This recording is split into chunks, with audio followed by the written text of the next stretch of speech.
Yo l'équipe, c'est Flip, j'espère que vous allez tous très bien et on se retrouve aujourd'hui dans cette nouvelle analyse hebdo pour étudier le cas de Riyad Mahrez. Alors vous l'avez sûrement vu dans le titre, mon avis est déjà tranché sur le sujet, mais pourquoi est-ce que je veux qu'il parte de City? C'est ce qu'on va voir aujourd'hui.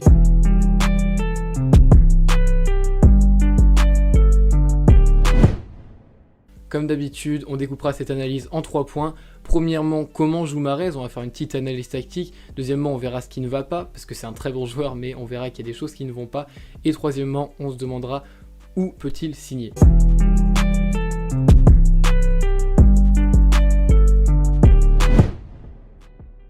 Bon, je vais pas vous faire une biographie du joueur, pour ça il y a Wikipédia. Je vais juste vous rappeler qu'il est passé par Le Havre, en France, et surtout par Leicester. Je dis surtout parce qu'on va beaucoup comparer son jeu à Leicester et à Manchester City.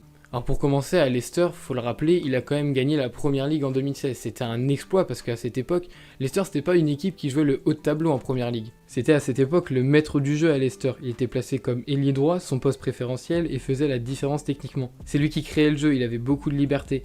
Il revenait beaucoup dans l'axe pour organiser les phases offensives. Encore aujourd'hui, on retrouve toujours cette technique due notamment à son petit gabarit. C'est un très bon dribbleur, c'est la base de son jeu de venir provoquer l'adversaire.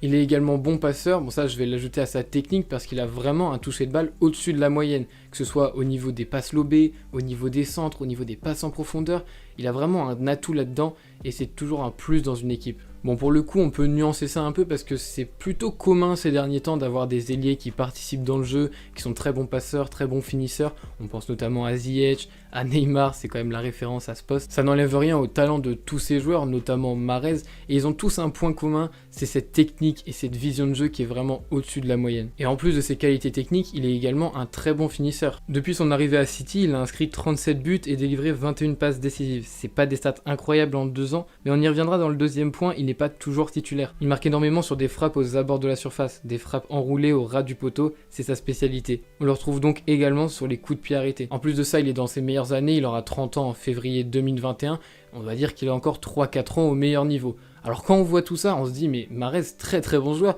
qu'est-ce qui ne va pas ?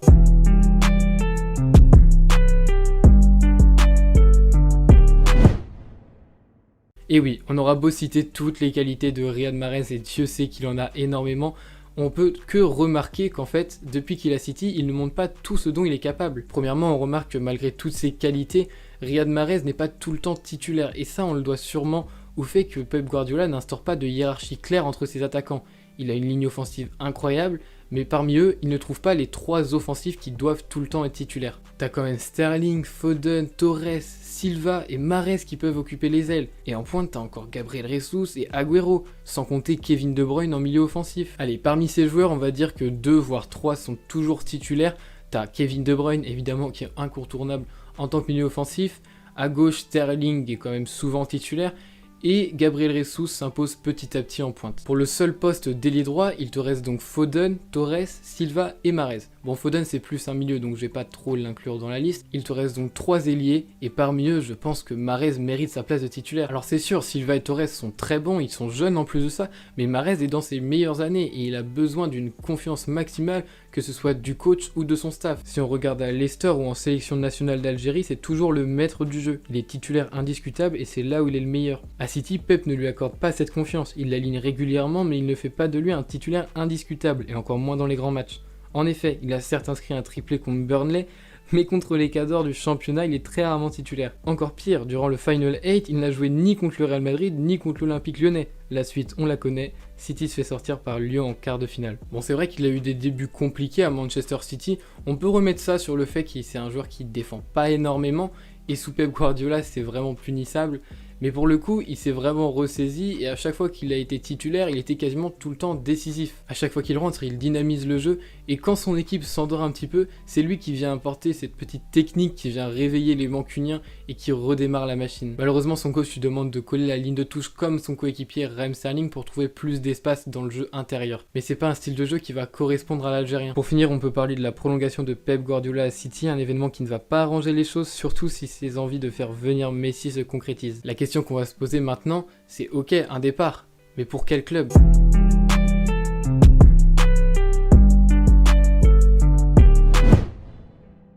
Alors maintenant qu'on a expliqué pourquoi il doit partir, on doit déterminer où il doit signer. Et pour moi, il n'y a que 2 possibilités pour encore franchir un cap et ne pas rétrograder. La première qui n'est pas la meilleure je trouve, c'est le Paris Saint-Germain. Bon, c'est évidemment mon club de cœur et tout le monde rêverait d'avoir le génie algérien dans son équipe, mais que ce soit pour nous ou pour lui, je pense pas que ce soit la meilleure option. Déjà pour une telle opération, il faudrait vendre Mbappé. Sans cette vente, tu n'as pas besoin d'un nouvel attaquant droit et tu n'as surtout pas les liquidités. Mahrez c'est quand même 100 millions normalement en raison de son âge, de son talent et de son contrat restant.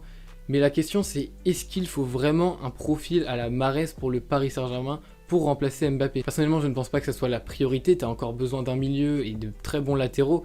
Et offensivement, t'as déjà Neymar qui apporte une omniprésence techniquement. En plus de ça, je ne pense pas que le Paris Saint-Germain puisse vraiment offrir le rôle dont Riyad Mahrez a vraiment besoin. C'est pour ça que je me tourne vers une deuxième option, le Real Madrid. Pour moi, c'est vraiment le transfert parfait, que ce soit pour le Real ou pour Mahrez. Le club madrilène peine en attaque depuis le départ de Cristiano. Eden Hazard ne s'est pas imposé et enchaîne les blessures. Au final, à part Benzema, personne n'a une place indiscutable en attaque. Mahrez aura toutes les libertés techniques qu'il demande, il n'aura pas une forte concurrence et surtout il pourra jouer aux côtés de Benzema, l'un des meilleurs attaquants au monde. Aujourd'hui la place est totalement libre, alors je pense que le Real Madrid ferait un énorme coup en le recrutant l'été prochain. Voilà, c'est la fin de cette analyse sur le cas de Riyad Mahrez. Si elle vous a plu, n'hésitez pas à liker, à vous abonner, à me rejoindre sur les réseaux qui s'affichent juste ici.